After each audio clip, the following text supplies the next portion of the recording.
ਸਰਬੰਸ ਦਾਨੀ ਦਸ਼ਮੇਸ਼ ਪਿਤਾ ਦਾਨ ਧੰਨ ਸ਼੍ਰੀ ਗੁਰੂ ਗੋਬਿੰਦ ਸਿੰਘ ਸਾਹਿਬ ਜੀ ਦੀ ਬਖਸ਼ੀ ਹੋਈ ਫਤਿਹ ਸਾਂਝੀ ਕਰੋ। ਵਾਹਿਗੁਰੂ ਜੀ ਕਾ ਖਾਲਸਾ, ਵਾਹਿਗੁਰੂ ਜੀ ਕੀ ਫਤਿਹ। ਜੀਵਨ ਪਰਿਵਰਤਨਸ਼ੀਲ ਹੈ। ਜ਼ਿੰਦਗੀ ਦੇ ਵਿੱਚ ਕਦੇ ਉਤਾਰ ਚੜਾਵ, ਦੁੱਖ ਸੁੱਖ, ਲਾਭ ਹਾਨੀ, ਯਸ਼ ਅਪਜਸ਼ ਇਹ ਵਾਪਰਦੇ ਰਹਿੰਦੇ ਹਨ। ਜਦੋਂ ਵਾਧਾ ਹੋਵੇ, ਚੜ੍ਹਦੀਆਂ ਕਲਾਂ ਹੋਣ, ਸੁੱਖ ਹੀ ਸੁੱਖ ਹੋਣ ਤਾਂ ਆਦਮੀ ਇਸ ਨੂੰ ਆਨੰਦ ਮਾਣ ਲੈਂਦਾ ਹੈ। ਜਦ ਕਿ ਇਹੀ ਆਨੰਦ ਨਹੀਂ ਹੈ, ਇਸ ਭੌਤਿਕ ਸੁੱਖ ਹਨ। ਪਰ ਇਹਨਾਂ ਸੁੱਖਾਂ ਨੂੰ ਆਨੰਦ ਮਾਣ ਕੇ ਐਡਾ ਪ੍ਰਸੰਨ ਰਹਿੰਦਾ ਹੈ ਜਿੱਦਾਂ ਉਹਨੂੰ ਕਿਸੇ ਹੋਰ ਚੀਜ਼ ਦੀ ਕੋਈ ਆਵਸ਼ਕਤਾ ਨਹੀਂ ਹੈ, ਕੋਈ ਜ਼ਰੂਰਤ ਨਹੀਂ ਹੈ। ਪਰ ਜਦ ਜ਼ਿੰਦਗੀ ਦੇ ਵਿੱਚ ਕੰਮ ਅਟਕਣ ਲੱਗ ਜਾਣ, ਕਾਰੋਬਾਰਾਂ ਦੇ ਵਿੱਚ ਨੁਕਸਾਨ ਹੋਣ ਲੱਗ ਜਾਵੇ, ਕੋਈ ਵੀ ਕੰਮ ਸਿੱਧੇ ਨਾ ਹੋਵੇ ਤਾਂ ਫਿਰ ਉਹ ਨਿਰਾਸ਼ਾ ਵਿੱਚ ਪੈ ਜਾਂਦਾ ਹੈ। ਕਈ ਵਾਰੀ ਮਨ ਵਿੱਚ ਇਹ ਵੀ ਸੋਚ ਬੈਠਦਾ ਹੈ ਕਿ ਮੇਰੇ ਤੇ ਕਿਸਮਤ ਹੀ ਖਰਾਬ ਹੈ, ਮੇਰੇ ਕਰਮ ਹੀ ਚੰਗੇ ਨਹੀਂ ਹਨ, ਇਸ ਕਰਕੇ ਮੇਰੀ ਜ਼ਿੰਦਗੀ ਦੇ ਵਿੱਚ ਹੀ ਇਹ ਸਾਰੇ ਨੁਕਸਾਨ ਲਿਖੇ ਹਨ। ਪਰ ਸੱਚ ਇਹ ਨਹੀਂ ਹੈ। ਸੱਚ ਤੇ ਇਹ ਹੈ ਕਿ ਸਾਡੀ ਸੋਚ ਹੀ ਖਰਾਬ ਹੋ ਜਾਂਦੀ ਹੈ, ਕਿ ਅਸੀਂ ਆਪਣੇ ਅਤੀਤ ਨੂੰ ਯਾਦ ਕਰਕੇ ਦੁਖੀ ਹੋਣ ਲੱਗ ਜਾਂਦੇ ਹਾਂ। ਕਈ ਵਾਰੀ ਭਵਿੱਖ ਦੀ ਚਿੰਤਾ ਕਰਕੇ ਬੈਠ ਜਾਂਦੇ ਹਾਂ। ਪਰ ਸਾਨੂੰ ਸਾਡੇ ਸਤਿਗੁਰਾਂ ਨੇ ਬਾਰ-ਬਾਰ ਇਹੀ ਸਮਝਾਇਆ ਹੈ ਕਿ ਵਰਤਮਾਨ ਦੇ ਵਿੱਚ ਜੀਓ। ਪਰ ਇਸੇ ਤਰ੍ਹਾਂ ਹੀ ਇੱਕ ਯੁਵਕ ਜਿਹਦਾ ਕਾਰੋਬਾਰ ਨਹੀਂ ਸੀ ਚੱਲ ਰਿਹਾ, ਦਿਨੋਂ ਦਿਨ ਹੇਠਾਂ ਹੁੰਦਾ ਗਿਆ, ਕੋਈ ਕੰਮ ਤੋੜ ਨਾ ਚੜਿਆ, ਘਰ ਵਾਲਿਆਂ ਨੇ ਵੀ ਸਾਥ ਦੇਣਾ ਛੱਡ ਦਿੱਤਾ ਤੇ ਮਨ ਵਿੱਚ ਨਿਰਾਸ਼ਾ ਆ ਗਈ। ਇਤਨੀ ਜ਼ਿਆਦਾ ਨਿਰਾਸ਼ਾ ਆਈ ਕਿ ਸੋਚਣ ਲੱਗ ਪਿਆ ਕਿ ਹੁਣ ਘਰ ਰਹਿਣ ਦਾ ਕੀ ਫਾਇਦਾ। ਹੁਣ ਘਰ ਵਾਲੇ ਇੱਜ਼ਤ ਵੀ ਨਹੀਂ ਕਰਦੇ ਹਨ, ਕੋਈ ਸਾਥ ਵੀ ਦੇਣ ਨੂੰ ਤਿਆਰ ਨਹੀਂ ਹੈ, ਕੋਈ ਕੰਮ ਵੀ ਨਹੀਂ ਚੜ ਰਿਹਾ, ਦਿਨੋਂ ਦਿਨ ਕਰਜ਼ੇ ਹੀ ਚੜੇ ਜਾ ਰਹੇ ਹਨ ਕਿ ਘਰ ਵੀ ਗਿਰਵੀ ਹੋ ਗਿਆ ਹੈ, ਰੋਟੀ ਦੇ ਵੀ ਤੋਂ ਵੀ ਦੁਖੀ ਹੋ ਗਈ ਹਾਂ। ਤਾਂ ਫਿਰ ਇਹ ਵਿਚਾਰ ਕਰਕੇ ਇੱਕ ਦਿਨ ਉਹ ਘਰ ਤੋਂ ਨਿਕਲ ਗਿਆ ਕਿ ਇਸ ਤੋਂ ਅੱਛਾ ਕਿ ਮੈਂ ਕਿਧਰੇ ਜੰਗਲਾਂ ਵਿੱਚ ਚਲਾ ਜਾਵਾਂ, ਮੈਂ ਕਿਧਰੇ ਆਤਮ ਹੱਤਿਆ ਕਰ ਲਵਾਂ। ਇਹ ਵਿਚਾਰ ਕਰਕੇ ਜਦੋਂ ਜੰਗਲ ਵਿੱਚ ਜਾ ਕੇ ਬੈਠਾ ਤੇ ਉਸ ਨੂੰ ਮਹਾਂਪੁਰਖ ਮਿਲੇ। ਉਹਨਾਂ ਮਹਾਂਪੁਰਖਾਂ ਪੁੱਛਿਆ, ਬੇਟਾ ਇੱਥੇ ਕਿਉਂ ਬੈਠਾ ਹੈ, ਉਦਾਸੀ ਵਿੱਚ ਕਿਉਂ ਹੈ, ਰੋ ਕਿਉਂ ਰਿਹਾ ਹੈ ਇੱਥੇ?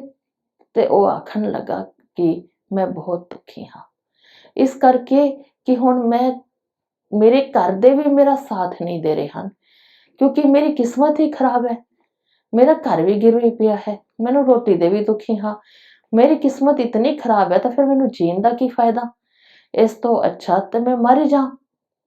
ਉਹ ਮਹਾਂਪੁਰਖ ਆਖਣ ਲੱਗੇ ਕਿ ਯੁਵਕ ਬੇਟਾ ਇਹ ਤੇ ਦੱਸ ਕਿ ਤੈਨੂੰ ਦੁੱਖ ਕੀ ਹੈ।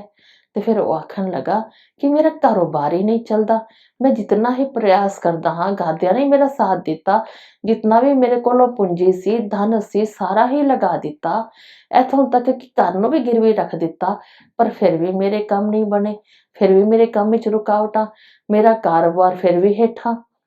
ਉਹ ਮਹਾਂਪੁਰਖ ਆਖਣ ਲੱਗੇ ਤੇ ਫਿਰ ਇਸ ਵਿੱਚ ਤੂੰ ਦੁਖੀ ਕਿਉਂ ਹੈ? ਆਖਣ ਲੱਗਾ, ਦੇਖੋ ਮਹਾਂਪੁਰਖ ਕਿ ਮੇਰਾ ਮਿੱਤਰ ਨੇ, ਉਹਨੇ ਵੀ ਮੇਰੇ ਨਾਲ ਕੰਮ ਸ਼ੁਰੂ ਕੀਤਾ ਸੀ, ਪਰ ਉਸ ਦੀਆਂ ਤੇ ਚੜ੍ਹਦੀਆਂ ਕਲਾਂ ਹਨ, ਉਹਦੇ ਤੇ ਮਹਿਲ ਖੜੇ ਹੋ ਗਏ ਹਨ, ਉਹਦੇ ਕੋਲੋਂ ਗੱਡੀਆਂ ਆ ਗਈਆਂ ਹਨ, ਉਹਦੇ ਕੋਲੋਂ ਧੰਦੇ ਭੰਡਾਰ ਹਨ।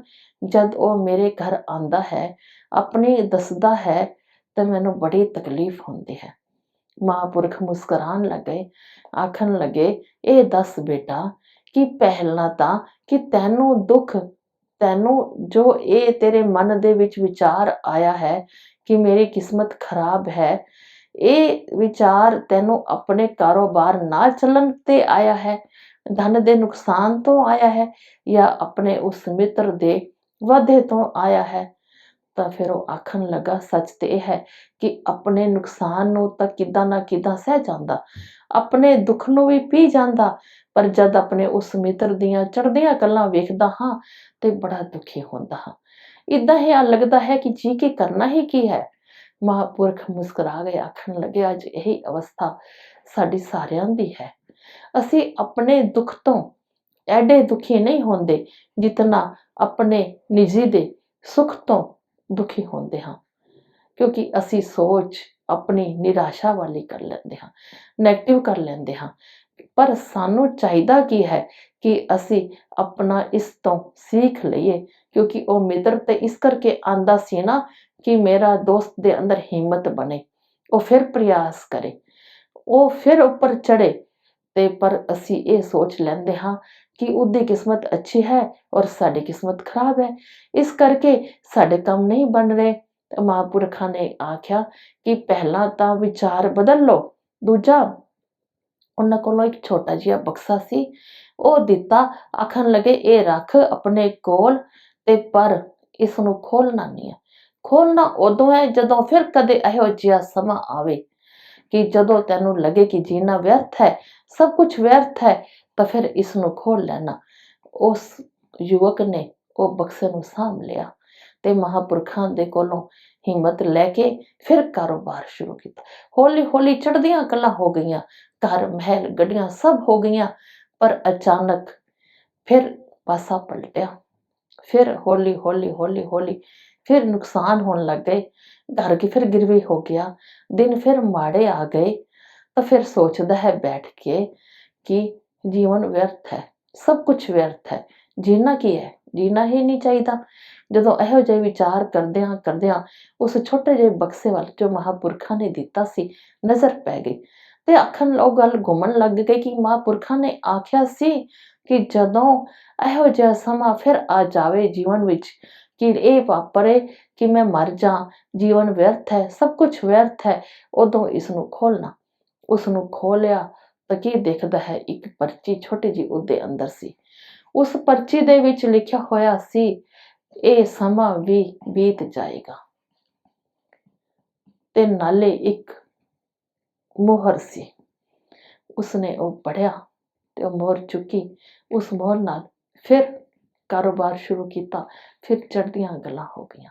ਇਹੀ ਜੀਵਨ ਦੀ ਸੱਚਾਈ ਹੈ ਕਿ ਜਦੋਂ ਮਨ ਵਿੱਚ ਉਦਾਸੀ ਹੋਵੇ, ਜਦੋਂ ਇੱਦਾਂ ਵਾਪਰੇ ਕਿ ਸਾਡੀ ਕਿਸਮਤ ਹੀ ਖਰਾਬ ਹੈ, ਸਿਰਫ ਸਾਡੇ ਹੀ ਕਰਮਾਂ ਦੇ ਵਿੱਚ ਦੁੱਖ ਹਨ, ਤਾਂ ਉਦੋਂ ਆਪਣੇ ਮਨ ਦੇ ਵਿੱਚ ਇਹ ਵਿਸ਼ਵਾਸ ਰੱਖ ਲਈਏ ਕਿ ਇਹ ਸਮਾਂ ਵੀ ਟਲ ਜਾਏਗਾ, ਕਿਉਂਕਿ ਜੀਵਨ ਇਹ ਹੈ ਹੀ ਪਰਿਵਰਤਨਸ਼ੀਲ। ਇਹਦੇ ਵਿੱਚ ਮੌਸਮ ਵਿੱਚ ਵੀ ਪਰਿਵਰਤਨ ਹੁੰਦਾ ਹੈ। ਇਹਦੇ 15 ਦਿਨ ਚਾਨਣੇ ਪੱਖਦੇ, 15 ਦਿਨ ਅੰਧੇਰੇ ਪੱਖਦੇ, ਦਿਨਾਂ ਵਿੱਚ ਵੀ ਹੇਰ ਫੇਰ ਹੁੰਦਾ ਹੈ। ਇਹ ਸਭ ਕੁਝ ਬਦਲਦਾ ਰਹਿੰਦਾ ਹੈ। ਤੇ ਜਦੋਂ ਹੈ ਹੀ ਪਰਿਵਰਤਨ, ਤੇ ਫਿਰ ਸਾਡੇ ਸਾਰੇ ਦਿਨ ਇੱਕੋ ਜਿਹੇ ਕਿੱਦਾਂ ਹੋਣਗੇ। ਸਾਨੂੰ ਕਦੇ ਸੁੱਖ ਮਿਲੇਗਾ, ਕਦੇ ਦੁੱਖ ਮਿਲੇਗਾ, ਕਦੇ ਉਤਾਰ ਆਏਗਾ, ਕਦੇ ਚੜਾਵ ਆਏਗਾ, ਕਦੇ ਯਸ਼ ਹੋਏਗਾ, ਕਦੇ ਯਸ਼ ਹੋ ਜਾਏਗਾ। ਇਹਨਾਂ ਚੀਜ਼ਾਂ ਤੋਂ ਹਟ ਕੇ ਕੇਵਲ ਉਸ ਵਾਹਿਗੁਰੂ ਅਕਾਲ ਪੁਰਖ ਦੇ ਚਰਨਾਂ ਨਾਲ ਜੁੜ ਕੇ ਬਸ ਮਨ ਵਿੱਚ ਇਹੀ ਆਸਥਾ, ਇਹੀ ਵਿਚਾਰ ਬਣਾਏ ਰੱਖੀਏ ਕਿ ਇਹ ਸਮਾਂ ਵੀ ਕੱਟ ਜਾਏਗਾ। ਅੱਛਾ ਸਮਾਂ ਆਵੇ ਤਾਂ ਉਸ ਦਾ ਸ਼ੁਕਰ ਕਰੀਏ ਕਿ ਵਾਹਿਗੁਰੂ ਤੁਹਾਡਾ ਲੱਖ ਲੱਖ ਸ਼ੁਕਰ ਕਿ ਤੁਸੀਂ ਚੰਗਾ ਸਮਾਂ ਦਿੱਤਾ, ਤੇ ਜੇ ਮਾੜਾ ਦਿੱਤਾ ਤੇ ਉਸ ਨੂੰ ਵੀ ਹੱਸ ਕੇ ਬਿਤਾਈਏ, ਤੇ ਇਹ ਵਿਸ਼ਵਾਸ, ਇਹ ਭਰੋਸਾ ਰੱਖੀਏ ਕਿ ਇਹ ਸਮਾਂ ਵੀ ਬੀਤ ਜਾਏਗਾ। ਕਿਉਂਕਿ ਸਾਨੂੰ ਕਲਯੁਗ ਦੇ ਅਵਤਾਰ ਧੰਨ ਗੁਰੂ ਨਾਨਕ ਦੇਵ ਜੀ ਜੀਵਨ ਦਾ ਇਹੀ ਸਾਰ ਸਮਝਾਉਂਦੇ ਹਨ ਕਿ ਉਹ ਸਚਿਆਰਾ ਹੋਈਐ, ਕਿ ਘੋੜੈ ਟੁੱਟੈ ਪਾਲ, ਹੁਕਮ ਰਜ਼ਾਈ ਚਲਣਾ, ਨਾਨਕ ਲਿਖਿਆ ਨਾਲ। ਕਿ ਉਹਦੇ ਰਜਾ ਦੇ ਵਿੱਚ, ਉਹਦੇ ਬਹਾਨੇ ਦੇ ਵਿੱਚ, ਉਹ ਜੋ ਵੀ ਤੁਹਾਡੀ ਝੋਲੀ ਵਿੱਚ ਆਵੇ ਉਸ ਵਿੱਚ ਵੀ ਸੁਖ ਮਾਣ ਕੇ, ਪ੍ਰਸੰਨ ਹੋ ਕੇ ਜੀਏ। ਵਾਹਿਗੁਰੂ ਜੀ ਕਾ ਖਾਲਸਾ, ਵਾਹਿਗੁਰੂ ਜੀ ਕੀ ਫਤਿਹ।